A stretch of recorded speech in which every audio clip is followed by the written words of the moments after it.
여러분, 우리 말이 참 힘이 있다라는 거 아시죠? 우리의 말, 우리의 입에서 나가는 말이 얼마나 귀한 능력이 있는지 몰라요. 우리가 찬양을 할 때나 기도를 할 때나 사람들과 대화할 때 입을 통하여서 나가는 메시지에는 생명력이 있어야 됩니다. 그래서 예배하는 성도들의 마음, 하나님의 말씀으로 채워지고 또 말씀으로 채워진 성도의 입에서 생명의 기운이 다른 사람에게 전해지도록 거룩한 입술로 사용되기를 간절히 축원합니다. 어제 대전 대덕에서 결혼식이 있어서 제가 생전 처음 대덕을 가보았습니다. 그리고 어마어마하게 커다란 규모의 쇼핑몰과 결혼식장이 함께 구성되어 있는 지역을 가봤는데 제천하고 비교해 보니까 별거 아니더라고요. 결혼식을 마치고 돌아오던 길에 휴게소 한 곳을 들렸습니다. 차 한 잔을 빼서 마시면서 둘러보는데 그런 문구를 써놓은 정원이 있었어요. 완벽한 사람은 없다. 완벽한 사람은 없다. 그러나 매일 자기를 새롭게 할 수는 있다. 이런 유의 문구였어요. 또 한 곳에 이르렀더니 넓은 기와를 색칠해갖고 이렇게 매달아 놨으면서 거기에 글귀를 하나 써놨어요. 이런 글귀였어요. 세상을 변화시키고자 하는 사람은 많다. 그러나 자기를 변화시키는 자는 아무도 없다. 요새 제가 대선 후보들을 이렇게 보면 우리나라를 다 변화시키겠대요. 그런데 자기 삶을 변화를 못 시키고 있는 것 같아. 저는 보면서 이런 거예요. 이 글을 쓴 사람은 크리스찬이 아닌가 보다 이렇게 느껴졌어요. 여러분, 이 세상에 자기를 변화시키려고 애쓰고 노력하는 성도들이 얼마나 많은데, 그렇죠? 성령 안에서 새 사람 되는 경우가 얼마나 많은데, 언행심사를 변화시켜서 성숙한 사람으로 거듭나는 역사가 성령 안에서 얼마나 귀하게 나타나는데 그걸 모르고 자기를 변화시키는 사람이 아무도 없다고 말을 하나? 이 사람은 크리스찬이 아니구나라는 걸 제가 느꼈어요. 크리스찬이라면 완벽한 사람도 하나도 없고 세상을 변화시키려는 사람은 많지만 그러나 성령 안에 있는 사람은 자기를 변화시키고 세상도 변화시킬 수 있다, 이렇게 쓸 것 같아요. 그렇죠? 자, 한번 우리 주님 안에서 우리를 돌아보면서 한번 외쳐볼까요? 하나님, 나를 변화시켜 주옵소서. 우리는 성령 안에서 날마다 새로워질 수 있습니다. 우리는 성령 안에서 새 사람으로 거듭나는 비밀을 압니다. 놀라운 비밀을 알고 있는 것입니다. 오늘 저와 여러분의 삶 속에 성령님이 개입하시며 주관하시면 우리가 상상도 할 수 없었던 놀라운 역사가 우리의 삶 속에서 나타날 줄 믿습니다. 오늘 저와 여러분이 정말 주님 안에서 이러한 변화와 새 사람 되는 역사를 하나님 앞에서 경험하고 또 앞으로 남은 인생 속에서 경험하게 되기를 간절히 축원합니다. 오늘 우리가 다 하나씩 받은 우리 감리교인이라는 그 만화가요, 여러분, 우리 감리교회를 발전시키고 빛내고 하나님의 영광을 드러냈던, 나라를 운영했던 그런 인물들도 거기 있어요. 여러분, 한 시대에 나라를 운영하고 나라의 존망의 위기 속에서 정말 자신들을 불꽃같이 태우면서 민족을 지켜내고 이끌어내려고 노력한 분들이 우리 감리교회 성도들 중에 많아요. 어떻게 그런 일을 할 수 있었을까? 여러분, 오늘 우리는 하나님이 쓰시는 그릇들입니다. 하나님이 필요에 따라 쓰실 수 있는 그릇들입니다. 그러므로 항상 주님 안에서 새로워지며 씻겨지며 준비되어져 있으며 항상 주님 손에 맡겨져 있는 그릇들이 되어야 할 줄 믿습니다.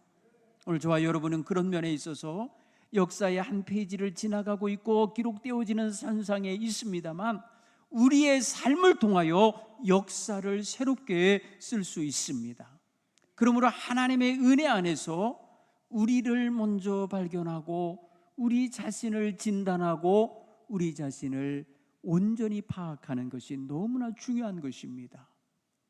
다른 사람을 쳐다보고 다른 사람을 평가하고 다른 사람에 대하여 말하는 것보다 나에 대하여 보고 나에 대하여 평가하고 나에 대하여 진단할 줄 아는 이 굉장히 중요한 눈을 우리는 가져야 돼요.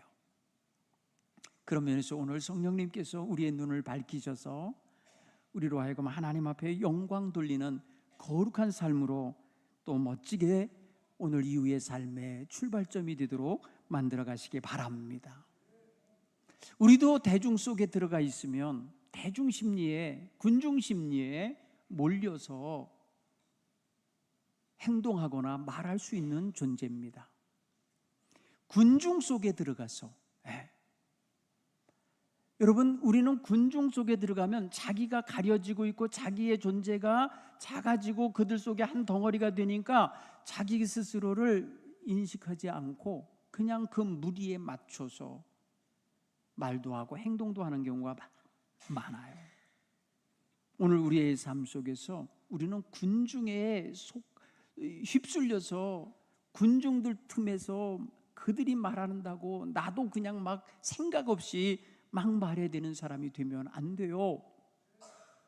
여러분, 지금 얼마나 이 나라의 지도자가 되겠다는 사람들을 향하여 얼마나 폄하하면서 함부로 말하는 사람들이 많은지 몰라요.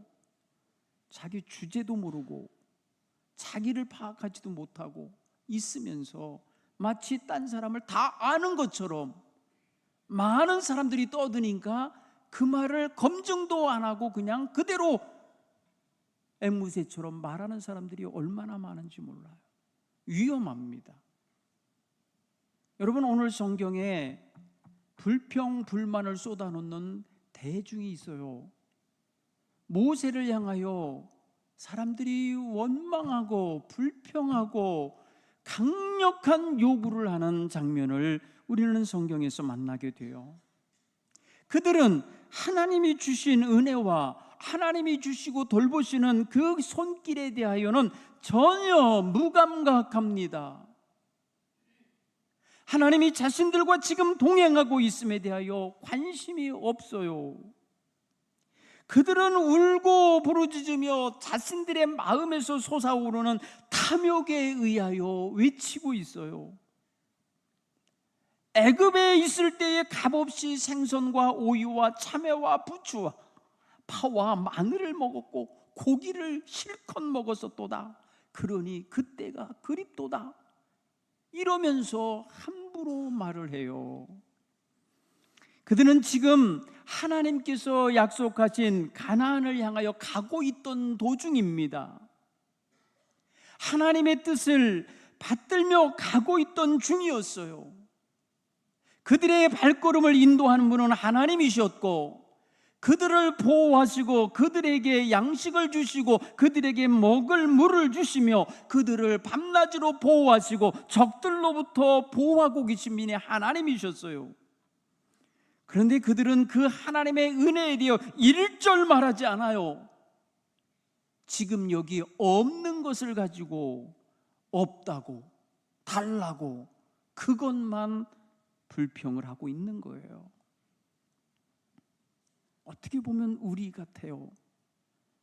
우리의 삶은 지금 하나님께로부터 받아 누리는 게 엄청 많은데 그 많은 것에 대한 감사, 범사 감사가 없으면서 모자라는 것, 상대적으로 부족한 것, 다른 사람은 있는데 내게 없는 것, 다른 사람은 큰데 나는 작은 것, 이런 것 때문에 하나님 앞에서 뭔가 모르게 불만을 갖고 있고 불평하고 있는 거 아닌가? 저 사람들에게는 기회가 주어지는데 나에게는 그런 기회가 안 오는 게 왜 이렇게 억울한지 모르겠어요. 하나님 앞에 그런 마음을 토로하고 있지 않습니까? 근데 이들은 자신들에게 지금 베풀고 계신 하나님의 손길과 눈길에 왜 관심이 없나? 저들은 영적이고 신앙적인 눈을 뜨고 하나님을 바라보고 하나님께 의지하고 하나님께 인도함을 구하며 하나님에게 의존된 삶을 살고 있지 않은 거예요. 여러분, 신앙심은 절대 의존 감정이에요. 하나님에 대한 절대 의존 감정이 신앙심이에요.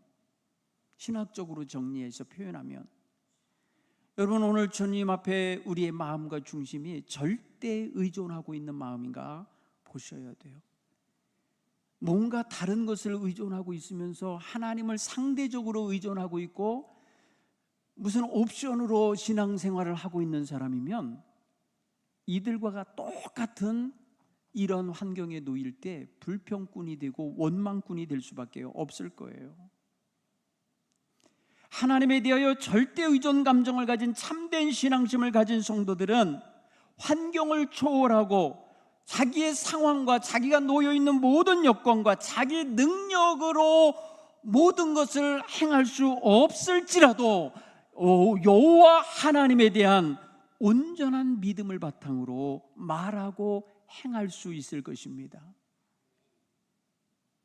여러분, 하나님을 믿습니까? 절대로 믿습니까? 뭐랑 비교해 갖고 믿는 거 아닙니까?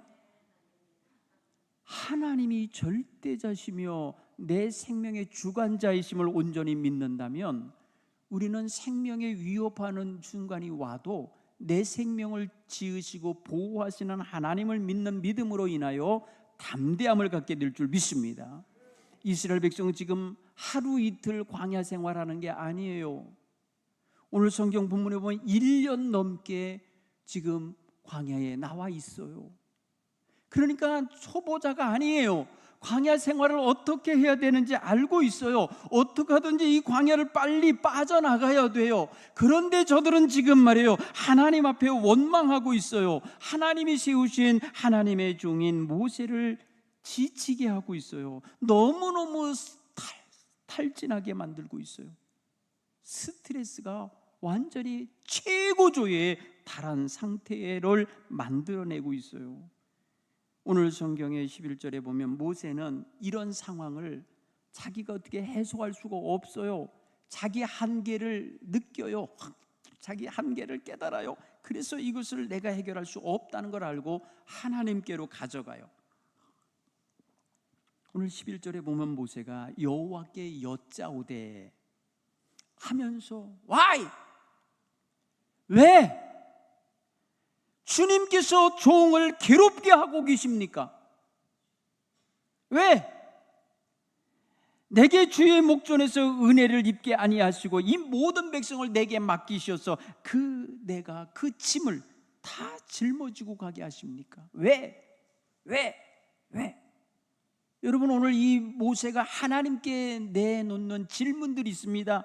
질문들 몇 개인가 한번 헤아려 보세요. 그 모든 게 다 하나로 통합니다.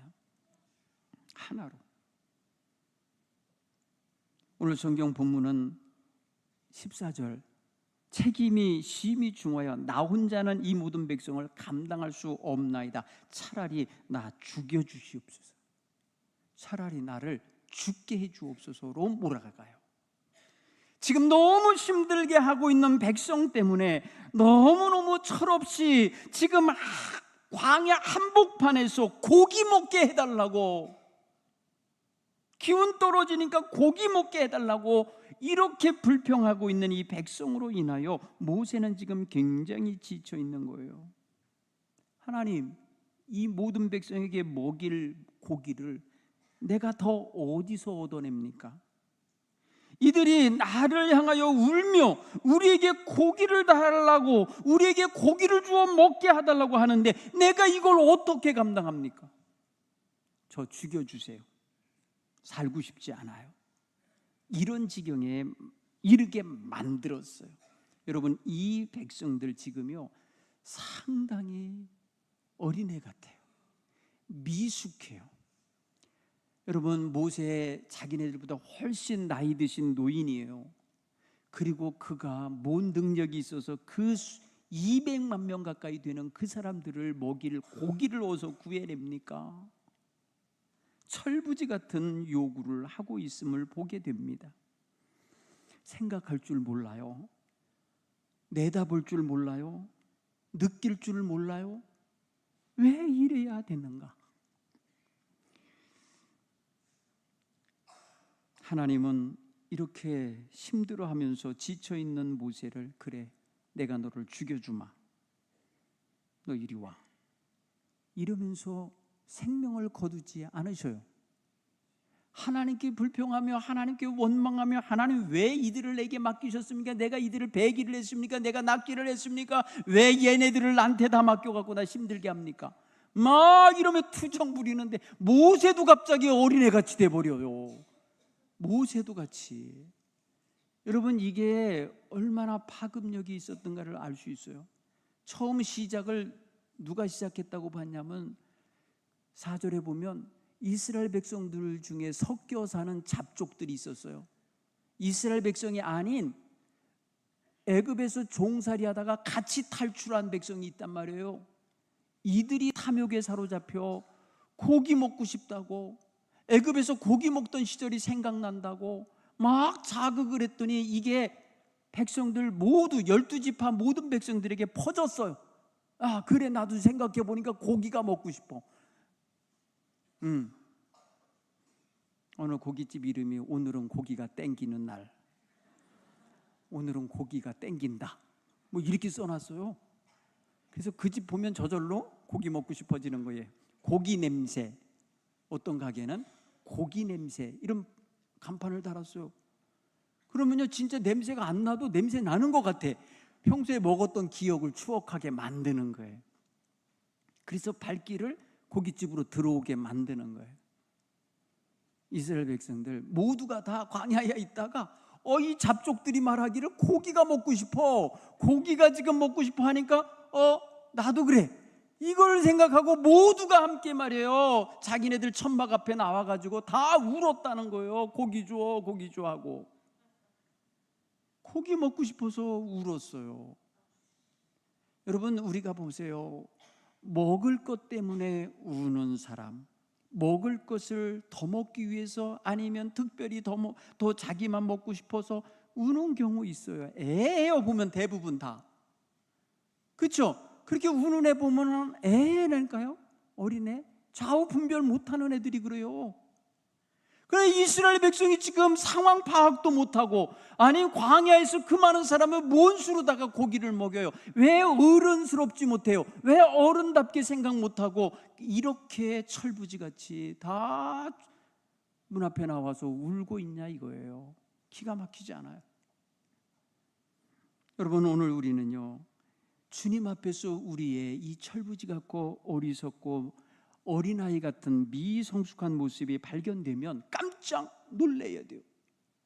내가 예수 믿은 지 몇십 년이 됐는데 아직도 이 철부지 같은 짓을 하고 있는가? 아직도 이 철부지 같은 생각을 하고 있는가?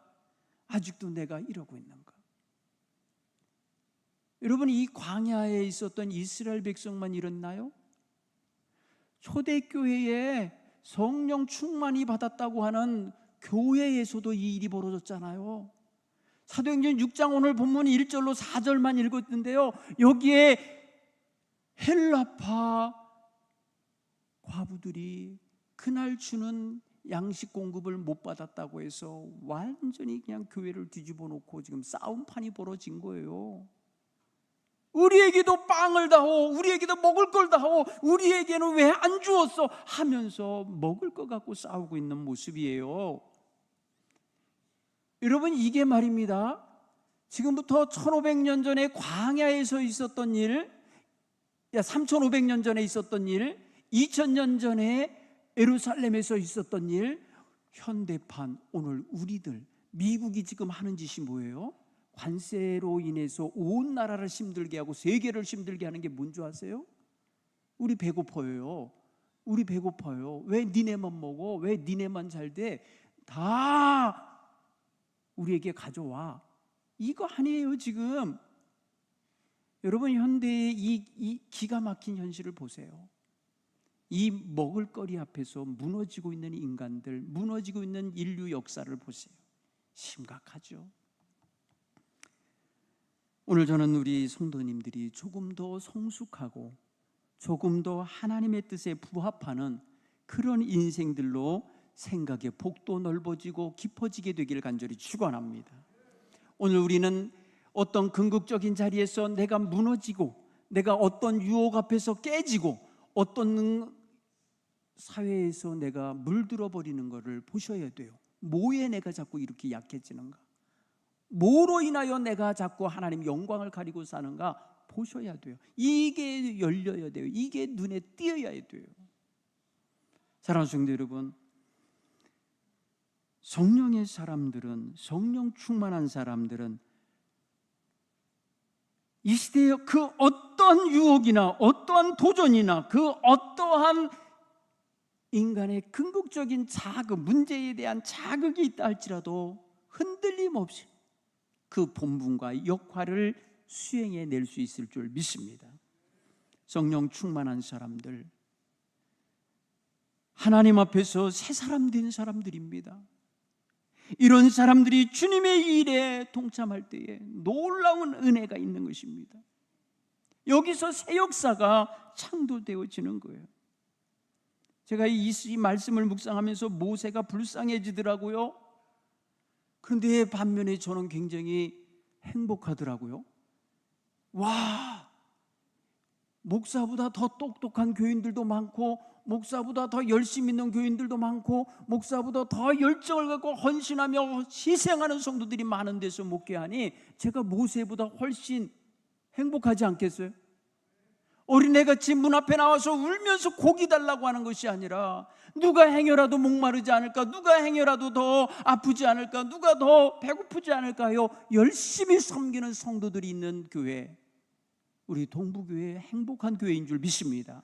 서로 섬기며 서로를 위해서 기도하며 서로를 위해서 최선을 다해서 희생할 줄 아는 성도들이 있는 교회, 이게 바로 성령 충만한 하나님의 교회의 모습인 줄로 믿습니다. 성령 충만할 때 우리는 새로워질 수 있습니다. 이전에 없던 것들이 우리 가운데 채워지고 온전히 새로워지는 줄 믿습니다. 성령 충만한 사람에게는 성령의 열매가 맺힙니다. 사랑의 사람이 됩니다. 기쁨이 충만한 사람이 됩니다. 모든 인간관계에 있어 평화와 화목을 만들어낼 줄 압니다. 어떠한 일에도 견딜 줄 알고, 자비와 양선을 베풀 줄 알고, 충성할 줄 아는 헌신자가 되며 온유 겸손하여서 하나님을 섬기는 일꾼들이 될 수 있습니다.